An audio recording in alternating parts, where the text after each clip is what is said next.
Wanna pop a bottle off of ya, chain swinging, clang clang, and it costs a lot. Bitch, I'm always at the guala, yeah, and you are not badass beat. Keep on going till you hit the spot. Whoa, I'm a big bag hunter with the bow. She got a big bed, number drop it low. Mama called me and she happy with the grow. Never ever fall for a thotty, that's a no. Just pop the Kenny about a million options. So just talking to stop doing agreement. I rock arenas, bringing the peace. I'm bumping that park in the car, pretending I got all the eyes on.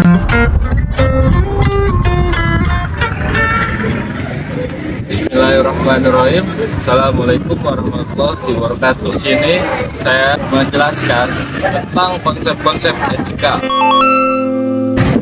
Etika bisa diartikan sebagai sistem nilai moral yang dipedomani oleh kelompok dan seseorang yang ingin bertindak atau bersikap. Jadi etika dalam konteks dakwah bertujuan antara lain yang pertama sebagai aturan yang sedang berusaha untuk menekuni profesi dakwah dapat memahami nilai-nilai kebaikan sebagai standar. Yang kedua, para pendakwah mampu menganalisis baik buruknya perbuatan dakwah secara kritis dan mendalam. Yang ketiga juga, para pendakwah dapat melakukan secara langsung evaluasi normatif baik buruknya perbuatan dakwah itu sendiri. Yang keempat, para pendakwah terdorong untuk berusaha menjadikan nilai-nilai yang utama mendarah daging pada dirinya dan dapat membentuk sebuah karakter tersendiri dalam seorang dai atau daiyah itu. Berkaitan dengan standar moral, teman-teman, ada 4 prinsip yang berlaku. Yang pertama ada the principle of non-maleficence.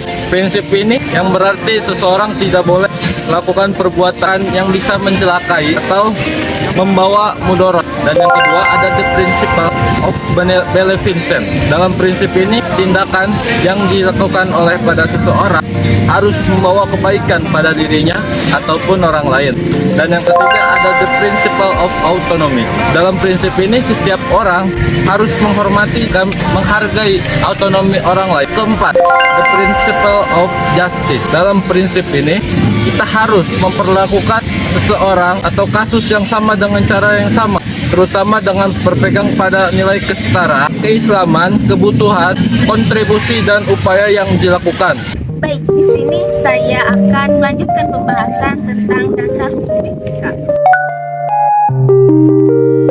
Allah berfirman dalam Quran surat An-Nisa ayat 29 yang berbunyi, A'udzubillahi minasyaitonir rajim. Bismillahirrahmanirrahim. Ya ayyuhalladzina amanu la ta'kulu amwalakum bainakum bil batil illa an takuna tijaratan an taradin minkum wa la taqtulu anfusakum innallaha kana bikum rahima. Shadaqallahu adzim. Yang artinya, hai orang-orang yang beriman, janganlah kamu saling memakan harta sesamamu dengan jalan yang batil, kecuali dengan jalan perniagaan, suka sama suka antara keduanya. Dan janganlah kamu membunuh dirimu sendiri. Sesungguhnya Allah Maha Penyayang kepadamu. Quran surat An-Nisa ayat 29. Ayat tersebut menjelaskan bahwasannya manusia mengerti antara baik dan buruk, dan manusia juga mengerti antara kedua pengertian itu. Lalu selanjutnya mengamalkannya. Mengamalkannya adalah hal yang tak bisa dipungkiri, karena pengertian itu tidak bisa dicapai melalui pengalaman, tetapi telah ada padanya sejak zaman mereka ada dalam kandungan. Ketika itu Tuhan telah memberikan pengertian kepadanya. Jadi pengertian baik dan buruk merupakan tanggapan pembawaan manusia. Di sini saya akan melanjutkan materi tentang pembahasan prinsip penegakan etika. Prinsip penegakan etika di sini dilandaskan atas kearifan budaya yang mengacu pada pemikiran teologi Al-Quran, yaitu prinsip moral dan etik yang diturunkan langsung oleh ayat-ayat dari isyarat Al-Quran itu sendiri, juga tentang sunnah yang menilai baik atau buruknya tentang keharusan perilaku etika melaksanakan dakwah Islam. Dalam Quran Surah Al-Imran ayat 159 disebutkan bahwasanya rahmat dari Allah Subhanahu wa Ta'ala, kamu berlaku lemah lembut terhadap mereka. Sekiranya kamu bersikap keras lagi, berhati kasar, tentulah mereka menjauhkan diri dari sekelilingmu. Karena itu memaafkan mereka, mohonkan ampun bagi mereka, dan bermusyawarahlah dengan mereka dalam urusan itu. Kemudian apabila kamu telah membulatkan tekad, maka bertakwalah kepada Allah Subhanahu wa Ta'ala. Selanjutnya, ayat tersebut membahas dan menunjukkan keharusan kita menegakkan etika di dalam dakwah itu sendiri. Dan untuk aplikasinya akan saya bahas satu persatu. Yang pertama, menumbuhkan kasih sayang atau rahmah. Dalam hal ini, ketulusan ini berupa keharusan menyebarkan kasih sayang sesama dan juga dalam rangka ukhuwah Islamiyah Basoriyah dengan tidak mengejek orang lain karena perbedaan tapi mengajak pada titik temu yang terkandung dalam perbedaan itu. Yang kedua, sikap layyinah.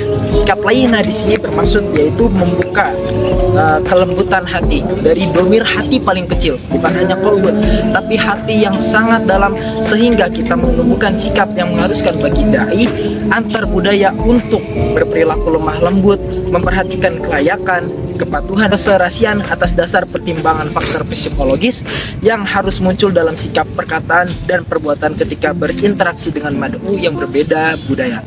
Poin yang ketiga, saling memaafkan kekeliruan interaksi dengan memproporsikan perilaku yang bertentangan dengan kebiasaan dalam posisi manusiawi. Dengan demikian akan lahir suasana saling mengerti dan tidak ada kesalahpahaman yang mengakibatkan kerusuhan atau ketidakinginan yang akan terjadi. Selanjutnya yang keempat adalah beristighfar, yaitu upaya menyadarkan mad'u untuk mengakui terhadap dosa dan kesalahan dengan proses taubat.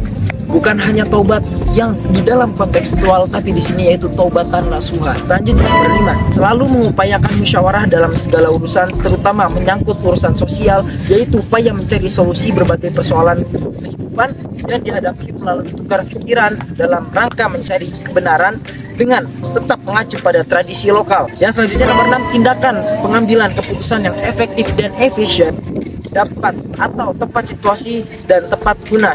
Dengan landasan musyawarah, dai antar budaya dituntut untuk mengambil keputusan yang menyelesaikan masalah, tidak membuat atau menambah masalah.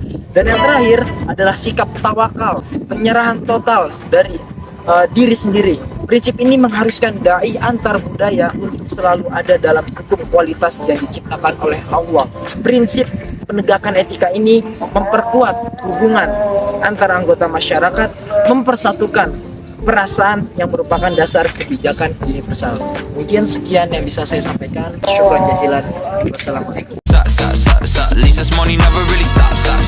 Hey little mama, yeah, you heard about me. I'ma pop you like a pea, yeah, at a mommy. Yeah, feel so hot like I'm chilling on the beach. Yeah, baby in the sun like the Teletubbies. Balls hanging low while I pop a bottle off of ya. Chain swinging, clang clang, and it costs a lot. Bitch, I'm always after Guala, yeah, and you are not badass beat. Keep on going till you hit the spot. Whoa, I'm a big bag hunter with the bow.